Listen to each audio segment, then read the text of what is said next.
ప్రభుత్వం ఏర్పడి సంవత్సరం నలభై కావస్తుంది. ముఖ్యంగా ప్రభుత్వం ఏర్పాటు చేసుకోవడానికి 6 గ్యారంటీలు 420 హామీలతో ప్రజల ముందుకు వచ్చారు. ప్రభుత్వం ఏర్పాటు చేసుకున్నారు. ముఖ్యంగా 6 గ్యారంటీలో భాగంగా వ్యవసాయ కార్మికులకు, కూలీలకు 12,000 జీవనాభివృద్ధి ఇస్తానని చెప్పి ఇప్పటిదాకా అమలు చేయకుండా నిమ్మకు నీరెత్తినట్టుగా ప్రభుత్వం వ్యవహరిస్తూ ఉంది. దాన్ని మేము వ్యవసాయ కార్మిక సంఘంగా తీవ్రంగా ఖండిస్తూ ఉన్నాం. అదేవిధంగా ఈరోజు ఆ వ్యవసాయ కార్మికుల దగ్గరికి వెళ్ళి సభ్యత్వం నమోదు చేయాలనే కార్యక్రమాన్ని తీసుకున్నాం. వారి దగ్గరికి వెళ్ళి పెద్ద ఎత్తున ప్రచారం చేస్తాం. కార్మికులకు డబుల్ బెడ్రూమ్ ఇల్లు అమలు ఇవ్వాలి.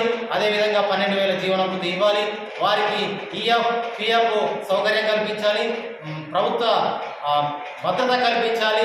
ఇన్సూరెన్స్ కల్పించాలి అనే దాన్ని మేము పెద్ద ఎత్తున ప్రచారం చేసి తహసీల్దార్, కలెక్టర్ కార్యాలయాన్ని ముట్టడిస్తాం. వెంటనే ఇదంతా అమలు చేయాలనే విషయాన్ని కూడా ఈ సందర్భంగా ప్రభుత్వాన్ని హెచ్చరిస్తాము. మన వ్యవసాయ కార్మిక సంఘం జిల్లా కమిటీ సమావేశం గర్పల్లి మండల కేంద్రంలో జరుపుకోవడం జరిగింది.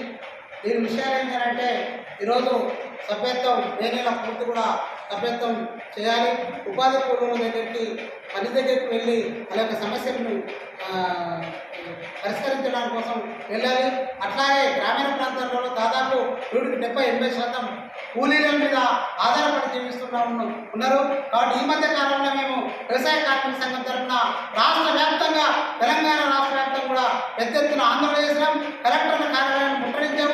ఎంఆర్ఓ, ఎండిఓ కార్యాలయాన్ని కూడా ముట్టడించడం. తక్షణమే ఈ యొక్క రేవంత్ రెడ్డి సర్కార్ కూలీలకు ఏదైతే నెలకు 1,000 రూపాయలు, సంవత్సరానికి 12,000 రూపాయలు ఇస్తున్న దాన్ని అమలు చేయకపోతే రాష్ట్ర వ్యాప్తంగా పెద్ద ఎత్తున ఊరుకుంటామని చెప్పి ఈ యొక్క రేవంత్ రెడ్డి సర్కార్కు మేము హెచ్చరిస్తున్నాం. కాబట్టి ఈరోజు ఉపాధి కూలీల సమస్య ఎక్కడ వేసిన కొమ్మడి అక్కడనే ఉన్నది. 3 వారాలు